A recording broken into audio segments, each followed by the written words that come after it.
Safina Jara ko dugawu ko ajabira dugawu ajabira na manye ka fo ko mu makoro yo dugawu ke mamu ma kelenga danga o te fuyi ke arjo nura fami bi kononto ani nani to mi munuru duru wala sili ubeke ka bo mu jela korji kofi Abu Safina Jara men kushi men bolo do sokmare na fasiri fola munimba ta o de indépendant mamu kumalunda kono o de Musa Sayon Kamara abenata Abu Safina Jara ma shika ala delite ibanas na muso uka kele nga na manya ka foko kele koni ko akera bela jelen koni ka ala deliye ibaka abi strategie la sa amangushi munye Musa Sayon Kamara ale de kumala mo indépendant o konnala ako ni wati na ibe na ka fonga jamana premier ministre no be Dr Shugel Kukala maiga kofo abe Abidjan ka ofi wala sa munye Mali kata ale joro ni kata atente fatriga baka fola ako wati muna saibe na ka foko anga ba maliba munye ale koni gloni no munye sida ofe ko kata faramuye Union Africaine ofe nga o wati kale na samunya nga jamana premier ministre na be Dr Shugel Kukala maiga ale kofo kabi kunu no ye tenendo ye munye belebele ye abe Abidjan ka ofi ta kun hunte dore ibe na ka foko kongore belebele dore kan ke munye Abidjan ka ofi kongore munanga mako kongore postal universel ako abuga bulada ni wati na munye Côte d'Ivoire ka ofi kongore yira abara bela jele medda mine kunu na kumeta cha munye amfle kalo muna okle muga ani wulun vla fatika baka fola ni ya jitemina kala jamunye Dr Shugel Kukala maiga Abu Safina Jara Shugel Kukala maiga munye akela premier ministre le 7 juin Jean kalo kle wulun vla temani ako ni nake ashien fola ye anga jamana premier ministre no be Dr Shugel Kukala maiga kofo aki kumbo munye Mali yere kaninga ta jamana wore ula fatika baka fola munye Musa Sayon Kamara ya yere ka foko munye wati dola ko munye anga Côte d'Ivoire président ye no be Alassane Dramane Ouattara ale kofo ale te adoyewa ko ale koni ne chiblanga jamana fama manno be dugule asimu ale kofo on son daga aya asimu ko asimu ga feren dabaleke abisega ye ni nwanyi kene kan tugumuna o strategique la sebe na ekafo anga jamana fama no be azim kuita ale kofo ale fana ye mamu chikata kene gansa ore ye anga jamana premier ministre ye o premier ministre ale kata Mali ni kata akuna wolo o kene o kam fatika baka fola ni du ko njate mina kalaje ni wati kamin wati muna munye banda fanga ale koni o dafrila ibe na ekafo ko munye sedo maw ani kata fara munye Union Africaine u chama koni anga jamana bayni ka aglu na manya ka foko bada fanga o dafrila munye ba mugu fene o ka fanga adafrila munye sedo fene u yuga nyangili Britani ka nyesi jamana ima kojugu fatika baka fola munye Musa Sayon Kamara ako munye anga jamana premier ministre Shugel Kukala maiga kunu klegan fe ko atuna munye Côte d'Ivoire ka ofi ibe na ka foko Côte d'Ivoire ka ministre mumbe nanga mako madame Kanja Kamara ale ministre mun o ka bara benen no Côte d'Ivoire ani jamana choto ko lu ko nyon ko lu bela dilen ko o nyana bo ako ko ni mina ka sigi ni mina ka asigi muka ani ngolon blala oye ako ko ni bela dilen ko adal lakunu sigi kunte dore Abu Safina niya jitimna ka laje ko chake dabile bele mun be ko jien bela dilen be sigi yera sura akonna la nanko mako poste universel ota aliwa munye ni kenenka yiri na ka fako jamana chama be ni kenenka ko jamana mun ni kenenka ko a jamana ko akuntala be ti jo jamana keme ane bi kononton ane fla ola ko jamana keme ani bi kononto ani fla mun bela jelen koni meni wati na munye Côte d'Ivoire ka ofe parce que baka fola ko ni ko nju jote mina ka laje ma mun be ni wati na no o ka bara bela jelen benindu munye an wa transition ninka ajate mine sida o yere ma mun kerengere ninku o bila abara la ote mawra ye o te Côte d'Ivoire jamana fama yiwa na be Alassane Dramane Ouattara ale kofo parce que baka fola gerente chama ne be Mali nkambi be na ka foko munye Alassane Dramane Ouattara asimba ala koi parce que baka fola munye Musa Sayon Kamara ako ni nake wati ye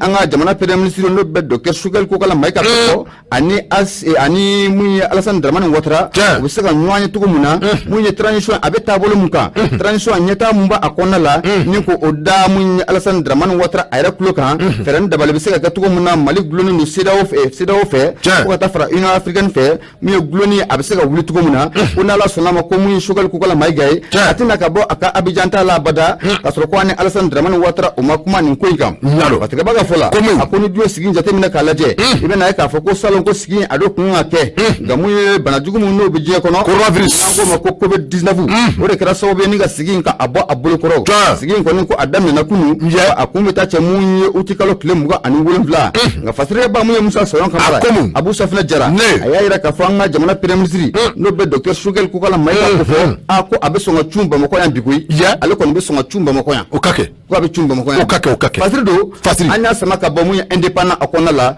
Abu Safinɛ Jara i bonya o b'a la bɛɛ ka dɔn k'a fɔ an bɛ dugawu kɛ docteur Choguel Kokala Mayiga ala ka donna ɲuman ye Bamakɔ yan i ka dɔn k'a fɔ n bɛ n tɛgɛ don n bɛ bɔ ni sɛbɛn min ni o cogoya ko Palerto a ka bi tarata donya bɔli la ni o bɛnna août kalo tile 10 san 2021 bɔko 24 parce que b'a ka fɔ la ko fɛn min bɛ tali kɛ docteur Choguel Kokala Mayiga la i n'a fɔ i bɔra ka min jɔ a fɔ sisan ko a bɛ funufunu ni ɲɔgɔn cɛ dɛ k'a sababu kɛ i ka dɔn k'a fɔ école karamɔgɔw ka sariya kisɛ min bɛ yen ni u bɛ a wele ko article 39 i ka dɔn k'a fɔ ka taa se M5 cili ko comment dirais-je ka taa se CNT o cili ko ma i ka dɔn k'a fɔ ko docteur Choguel Kokala Mayiga ko a bɛ nin fiɲɛ fila ni ɲɔgɔn cɛ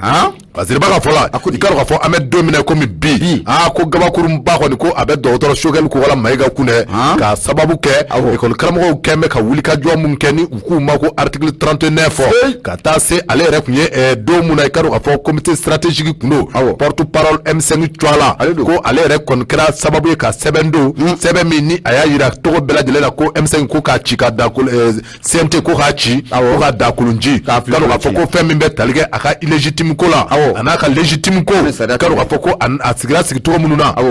min ni a ma sigi sariya kɔnɔ a ye ka dɔn k'a fɔ ko docteur Choguel Kokala Mayiga waati min na ale yɛrɛ ye porte parole ye M5 Tuala a ye ka dɔn k'a fɔ ko a ye o sɛbɛnfura ko k'o don ko an bɛ don min na komi bi ko docteur Choguel Kokala Mayiga ani école karamɔgɔw k'u farala ɲɔgɔn kan ka dɔn k'a fɔ ko ale yɛrɛ kɛra sababu ye ka article 39 ko k'a senkɔrɔma tondo ka dɔn k'a fɔ fo ka taa laban IBK u ka fanga k'o dafiri parce que b'a ka fɔ la ka dɔn k'a fɔ ko an bɛ don min na komi bi ko nin wulikajɔ fila kɔni ko ninnu gɛn bɛ gɛlɛya ye Choguel Kokala Mayiga bolo i ka dɔn k'a fɔ gɛlɛya min ni a sen tɛ k'i yɛrɛ sama ka bɔ ani ɲɔgɔn cɛ fɔlɔ parce que b'a ka fɔ la an bɛ don min na komi bi i ka dɔn k'a fɔ ko fɛn min bɛ tali kɛ docteur Choguel Kokala Mayiga la i ka dɔn k'a fɔ ko a ye requête don CNT Tuala i ka dɔn k'a fɔ ko o jaabi ko o ma danotigɛ fɔlɔ nka fatiri ka fɔ la i ka dɔn k'a fɔ docteur Choguel Kokala Mayiga ko waati min na a bɛ nin don maa kun di sigi a kan k'a fɔ ko a kɛtɔ filɛ premier ministre ye dɛ nka Choguel Kokala Mayiga i ka dɔn k'a fɔ ko a kɛn bɛ premier ministre ye nka o n'a ta o ta ko requête ko justice n'a ka baara kɛ dɛ parce que b'a ka fɔ la ko nin gɛlɛya tɔ kelen kɔfɛ min ni o bɛ wele ko article 39 a ye ka dɔn k'a fɔ ko don tɛmɛnenw na ko école karamɔgɔw ko u ni Choguel Kokala Mayiga ko a bi n'a fɔ u ye wulikajɔ sabati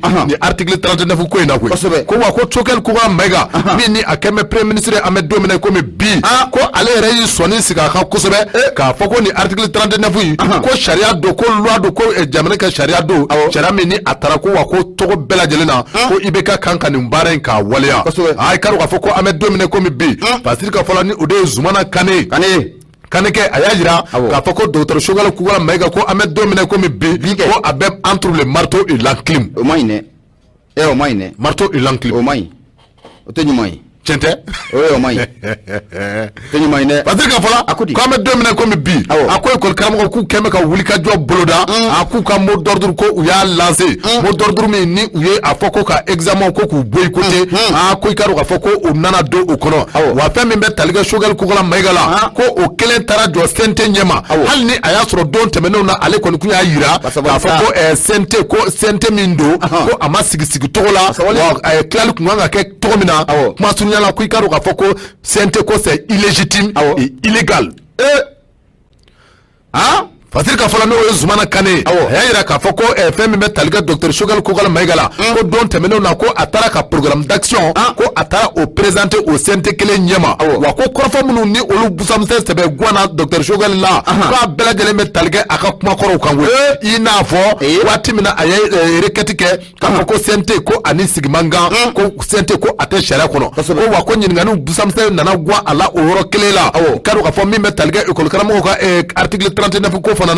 na ko nyinga ni kele fana busamse nana gwa ala kerengere école karamo ka lasigi mi ni obesente kono no twa ko fomba ani fofana ko lu ye nyinga nu busamse gwa ala wa ko école karamo jora mi ye ko de ka foko article 39 ko jamani sharia do ko ni sharia ko ni ama wala ko kala ko aketo te masriba ka fola shogali ko ni ayira ula o don kama ka foko article 39 ko korate ka foko aka wala ko article 39 wala yara uma wati mina ko ayatro jamani karo ka fo jamani anyami me wani fere ni dabali bela jele kuma tege ka nyina bo o do kama karo ka foko ikol ko akun sebe freke me masriba ka fola ame domine ko mi bi docteur shogali ko wala maiga ko abeni ni ngoba fly ni nyanje ko munum be ni ale rekara usegoro matindi baye don temeno na ko wako akeme ka idoni vlani nyanje ko mata do ka fo ni vien ko abita labanto mina patrika fola no de bazumana ko ni ayira ka fo ko ame domine ko mi bi ko kol karamo ko ni ko olu ko ko fo uda dolema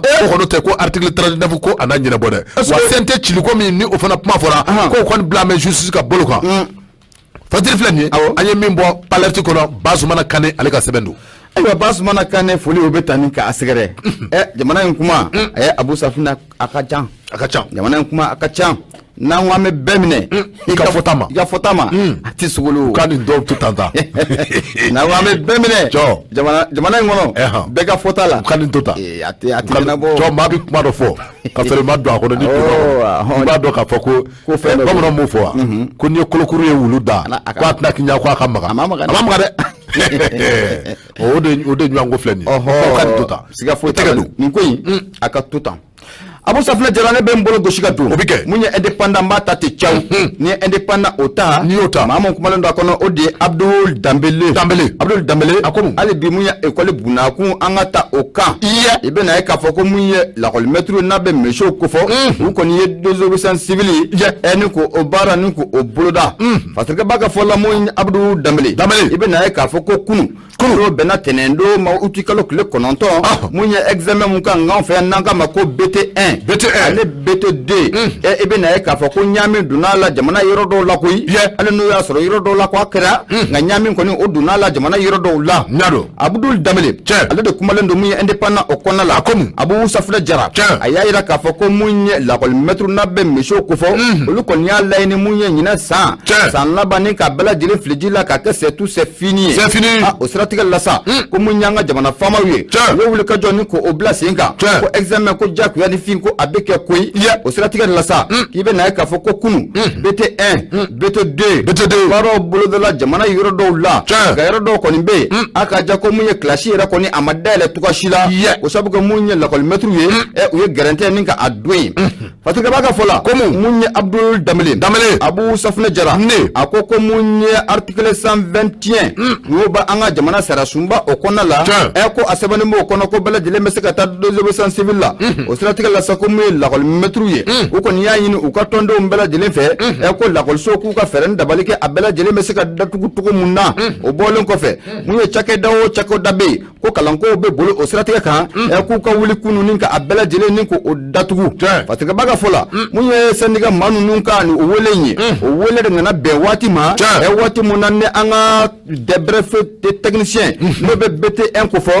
table BT2 la olu baro kumbuga boloda kunu jamana okona la munye anga jamana gouvernement wala sa munye okol metru ku koda denena o ye munye lakana baw chari koso be na be surasu ko fo policiu gendarme garde nationalu enun ko olu yereke munye nyanda ngenga ke yoro la enun ko olu yereke yimbela jile ulla patika baga fola munye Abdul Damele Abu Safina jara ayira ko stratégie la sa académie de Bamako il faut gauche ane il faut droite ibe na ka fo ko munye école metru ko nu ukunga cha na ona ta be ko munye examen o siga fo tala ko akera ni yoro bela jele ulla alu no ya soro e ko kata banani ko akarla yoro do ulla fatika baga fola uku usera école ne doma école de mu yere no be nywanda ina o ya ira ka fo ko a ko ni fenye ko atsega famia tuka shila ko ka fo ko lu be nywanda nke ni ngele ko na lawa e ko fendo ko atsega famia ku ba ni anga jamana fama ofe ka feren dabalika une misho ubisika sigi tabalike ngantuko muna marashini ka abatru unywanchela ulla ulumuni ekol donyi ulumuni nywanda na uye akaja ko uluma digen nakoyi ire nye da Kalaga mobili fa policier la gardiou gendarme I jawo wulu abiki yala ko ame kidal aram ego sirango jugu nata gendarme ni policier dessaye ka kaeka il laba makeo alors aram c'est pas comme ça tiens amano gade faut ka be drone hein ewa Abdul Damele ale de kuma la indépendant ko na akoko o bela jelen ko ni ko o kera bamako wa mun ne ni o ko den ko ni ko abayi ni anga jamana gouvernement fait une mission ko sigi ka marashi ka batru uni nyonga chala la tuni parce que baga fola na manya ka foko bamako ngamba makai ako anga ta sigasu kaye nyoro anisa ibe na ka foko munye la ko metru ye oline munye la kana bawo ku utakera kata banani ko ye masara nga sho ya ke tala ko metru mun bey olu kalama ka ran dabali bala jelen na tiga sega examen at sega ka tugumna ka examen ka ajja ko ni fi ko abe boama ka laboshi fanga olu ba kene fanga ere di o fanga ja ko ni fi mais bete o fana ta ka tugude alors ma bonne de c'est pas comme ça ma bonne amanga kete ma bonne de nyaro ma bonne sinon jaguati foshi de glas voilà ko metru ba fugo de fo jaguati foyi de glas foshi ukatsika foke abana alors Patrick baga fola akomu munye Abdul Damele ako le ko metri munu kumbe no lu ku wa examen balija kulala munye ulen la kana baw karla nywana kirikra wachicha tire nama tire toto on senka bonzeka munye gaz criminogène ya susu la ko metri la bolon ko fami la ko metri doye yo lu taw tegema ko jugu ho eche mais monsieur docteur tegema jaw kunu gashi do nyana minu kunu a rekme keneka yero ba amajare mi jwa ku ye plafoni na bo bedo nyano no buye parce que faut ta yira ko ni nunu beti bo kla fese la wati mina ba so dadige kilade no problème mbi ni na brisa nyami ora ebe wondo ni ki dugo de amajada no ko be gere la je suis journaliste voilà ibi ka carte bokata jani tora jama chala ubina jama bebunti ani ambe afla be kono na gelara drum sna ga nyere ke kuna funu de ya on lafia boye bala voilà ajala kan on singa mais c'est vrai monsieur alors mais c'est vrai ode on de nyama kuma sura mbebe yeve la kanye kada ami sino amano ya de kungo abo safna jara akomu munye fasirike baye akoko kunu ko akolema yengo ya tukashila ni ndora ina munye ekol metri munumbe ko ni wati na ko lukele meka murti fali ko ni ka abuluda uka porte parole mbenanka mako Usman Almuda ale ko ni kuna foni ni ko odi ayida ka foko anga jamana marabau ku bega malido nke laloma de ni wati na ku be fega munye ekol metri ayida ka que c'est tout c'est fini o bara de buluda lendo ubolo ko fe mun buluda yum fe mun gabi e ko anga sika ajabi ni ko makono nga munye almudie ay jigisi kuma ko ni ko fo akoko bi ko nala mabashi woreke anga jamana famo yo wele ko ni bla la ko metuma e ku kana sigi bi uka kuma munye Patrick Bay Abdul Damele akoko ni nywanda ina ebe na ka foko malide mu nywanda ko ni ko oke e de mu kun karle ni nywanda na no be BT1 BT2 ko de ko to wa ebe na ka foko akuntala ka beti jo ma ba bisaba ani sheki ani ma keme kononto ani bisheki ani nani eko ni ma ba bisaba ani sheki ani keme kononto ani bisheki ani nani ibe na ka foku ukun klale ndo yoro de la classique no classique muni abti jo classique bakele ani keme woro ani biworo ani woro ola ba akun klale ndo orela wa kuma ka chaga yoro muna nango mako centre meti jo mu centre keme ani ta ani woro ko mali bela jile ola ga fatire ba ko ni fola ko sira fota la kunu awulika jo ko amajade ministre mi rabbe ni watina école metru ne ministère de l'éducation nationale na aleka bara belendo muye kalangoma na be madame Sidibe de Ousmane Naba ale kofo ale ko ni enveloppe folo ni ko odaile o kora yero la sa école somumbe no be rive droite o konona o la ko 1008 logement e ko enveloppe folo ko aya daile shije folo ninka adie bamako na manye ka foko akusere examen o kera e munye kaye nyoro sigaso sa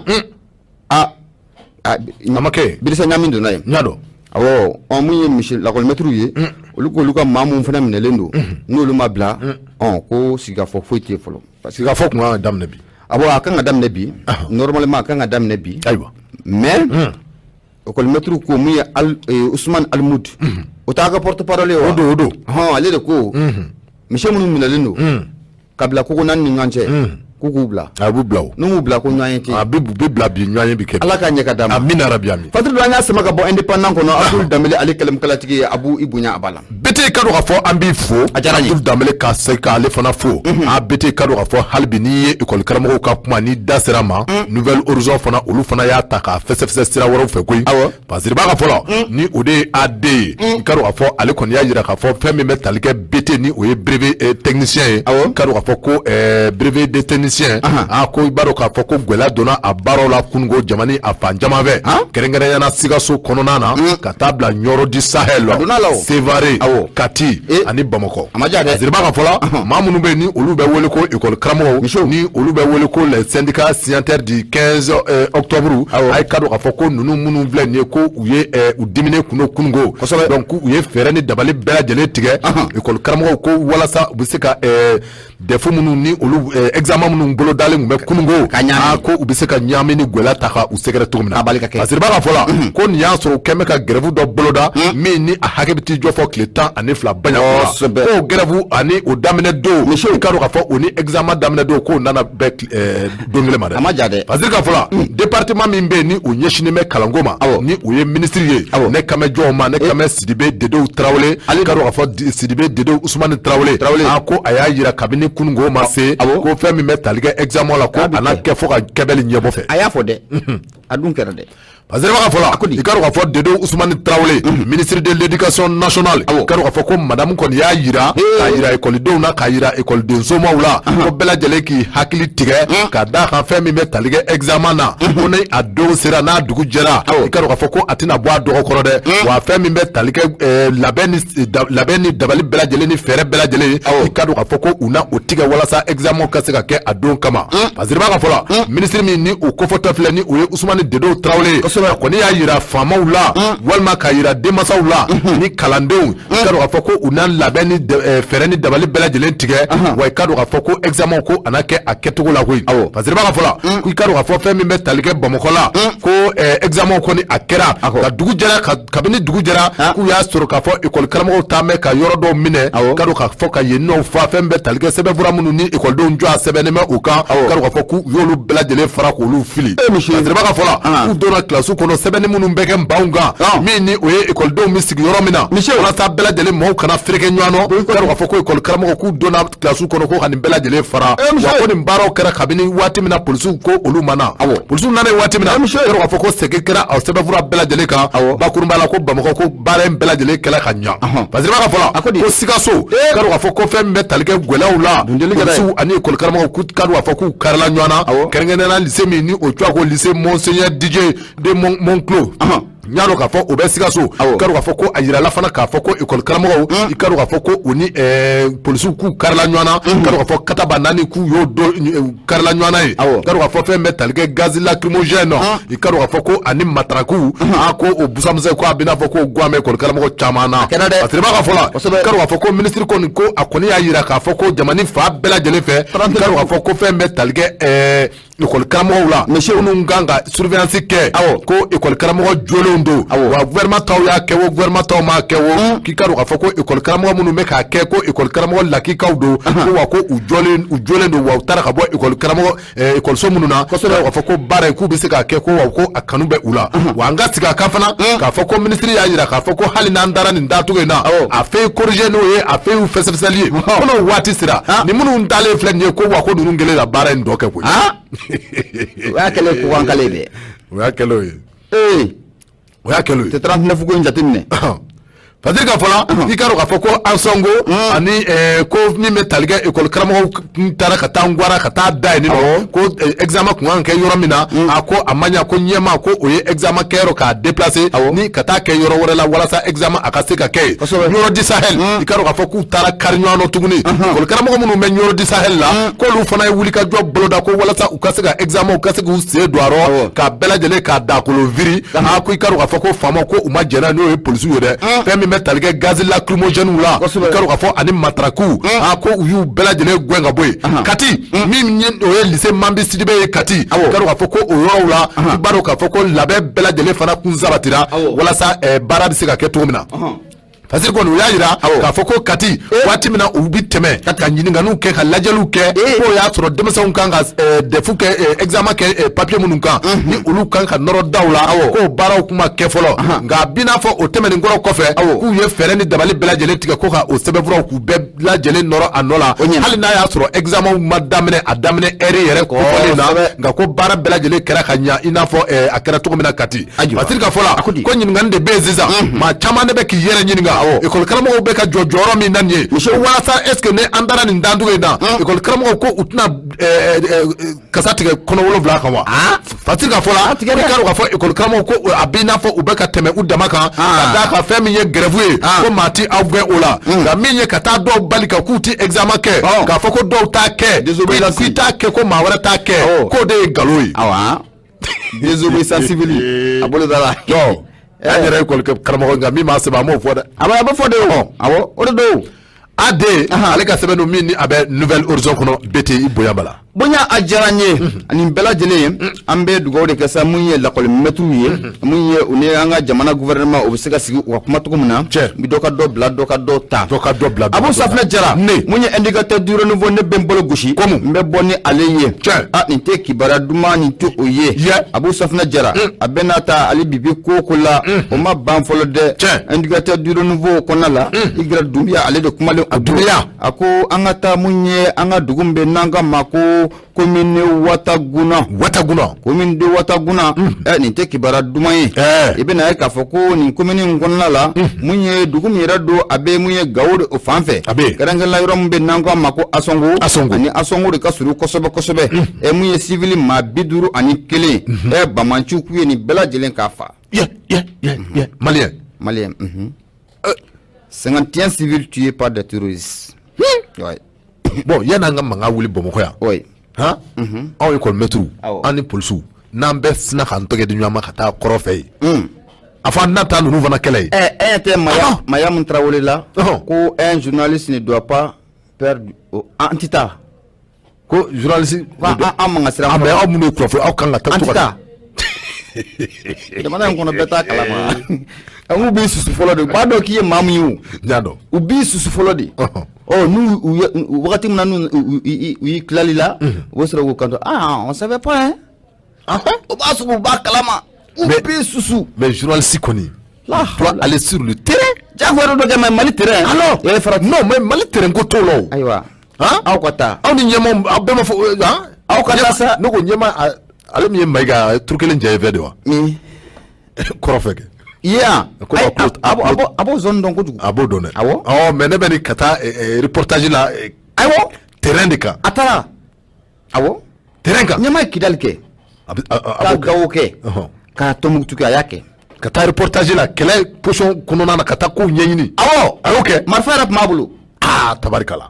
ɲɛmaa a banna ale ma ɲi dɛ cɛ ma ɲi ne buralakaw don olu bɛ se k'o kɛ o cɛ ma ɲi aw de tɛ se cɛ ma ɲi